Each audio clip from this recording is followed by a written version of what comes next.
Expansion. This is a major chapter in your life. This was a huge chapter. Yeah, and this can be, obviously we don't have to be looking at this photo the whole time, but this is the segue, and I know that there's a reason why it's in there, and I know it's a story that I very much look forward to hearing. And you haven't heard it, have you?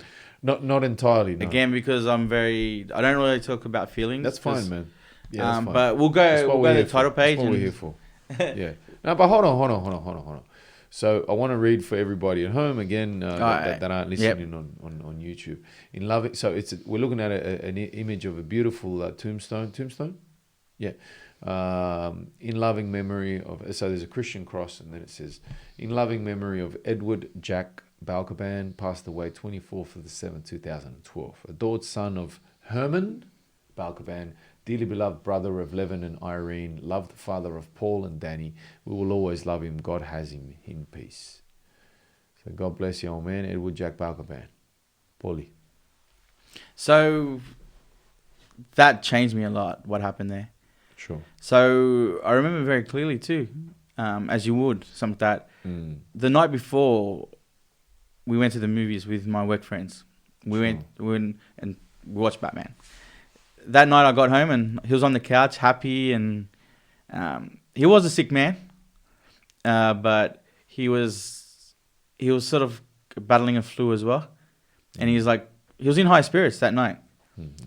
And that night, for some weird reason, I never do that. I turned my phone off. Right, I had the alarm on. I know the alarm will go off, but the phone was off. The alarm goes off in the morning.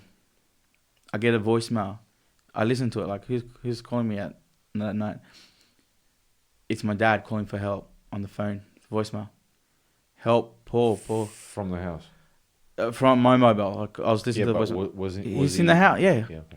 Calling, screaming for help. As soon as I heard that, I got up. I went to the corridor and I saw him on the floor, face down. I tried to turn him over. He wasn't breathing. I called the ambulance. They came within 3 seconds. Because I lived on Rocky Point Road, so that's always... This was 6 a.m.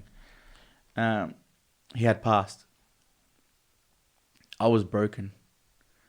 It destroyed me. Back then, I wouldn't be able to tell this story. I'd be crying. But I had a lot of guilt. My phone was off. I could have done something. I could have helped him up and called an ambulance then. Of course. He could be living today. So the day later, I had because I didn't want to be in that house, that apartment, because they took his body away. We went to the, what do you call it? The morgue. Not the morgue. That's a funeral home. A funeral home, thank you. Yeah. And they were trying to get me to sign things, and we'll do this, we'll do that. Because the day after, anyway, that night still very raw. Yeah, very raw. That night I had a vision to call someone, and I did, about to get out of the house. Right, so I found a place to live.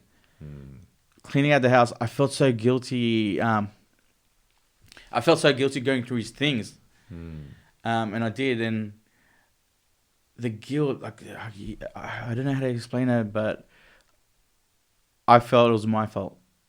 He was an old man. He was sick, but it was. I felt I was broken. What did he die from, Paul? I'll get to that in a minute. Okay. He was sick. He was actually going to go on dialysis. So it could have been a heart attack because he had his hand on his heart like that. So his arms crossed on his heart. And his mobile was on his pocket, top pocket as well, where he was. So he held it there. But 2 days later, I actually had a dream about him. And it was like, I'm okay, I'm much happier now. Of course. The house was cleaner. It's like he looked younger and fresh and healthy as. Right? But for a very long time after that, I'm talking about almost a year, I was pretty fucked up. Because it was my phone. I felt that I was cursed. I didn't deserve to be happy. Yeah. When I say year, no, it wasn't that long. Because 6 months later, I'll get a phone call from a doctor, a specialist going, you're the next of kin. Like, your father hasn't turned up for his specialist appointment. Oh. I was like, oh yeah, unfortunately he passed away. And then he told me all these things that if I had saved him, his pain would have been longer. Yeah. It was his time to go. But because that was my first death, my father, I was living with him at the time. Yeah, of course. And the fact that I turned my phone, which I never do, I slept through it all. And then through that, like, you learn to live with it, the guilt, and know that it's not my fault. He was sick, man. Yeah. We keep people like living when on medication or that, but prolonging the suffering. The suffering, yeah. But yeah, back then, like, I wouldn't be able to talk about this. But with the help with what I was seeing, music visions, and that's sort of why I got into the spirit world as well. That's a beautiful thing, though.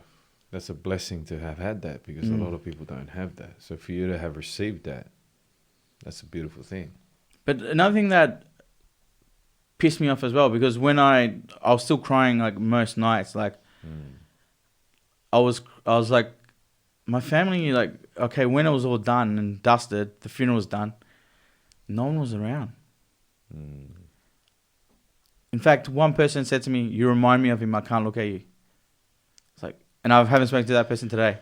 Was that related to perhaps others thinking that you should have done something else on that night, or who knows? They never said it. They never said it. Okay, were they aware? I'm just trying to work out. You know, could I be honest? Like, and yes, you can be. I won't name names, but basically, with the whole, because we had the funeral, then we had the reception after. They were more looking at how they would be seen by the other people in the community. Yeah, it's a huge thing everywhere, unfortunately. Like, for one, like, and I understand my mum wasn't there because they were divorced for a long time, and because I got to learn, like, if you remember, I said I hated my dad for a while, but then I got to love him and know he was a great man. You're very lucky to have He was very loving, looked out for me. But all these people, like, hey, your family member just died. People come out of the woodwork, come to the funeral. Of course. Don't even bother talking to me. Sure. Who found the person. No one offered, hey, do you want to see a psychiatrist or a shrink? Or no real support. No real support. They disappeared. But at the end of the day, I've learned, don't rely on people. And I couldn't rely on people back then. Yeah, I think, you know, I think there's definitely a case where you open yourself up for disappointment if you expect too much from people, you know. Not that we shouldn't strive for always finding and being surrounded by the best of humanity. I think that's a beautiful thing to try and strive towards and achieve. You know, be the change you want to see and surround yourself and create that life that you dream of or that you want to live, no matter where you are. But it's a telltale thing. I saw that a lot as a wedding MC. You know, I'm not a wedding MC, but I've done, you know, a handful of weddings, a good few of them. And I saw, again, just this superficial sort of keeping up with appearances thing, you know, like I don't get that. Like, yeah, I don't, like, it's the intention. But the thing is, like, why spend that money when you could be using it for travel? Like, fuck. Yeah, but that's also it's the So the people behind that funeral, the people who funded, most of the time is the actual family. They're also keeping up with the appearances. You get what I'm saying? It's a sad thing. But back to your story. So the old man was riddled with bad health, and if he doesn't die that night, it's a clear case for almost like, you know, prolonging his suffering, and he would have to go on down that path. So when did that sort of, so when the doctor told you that almost became a realization.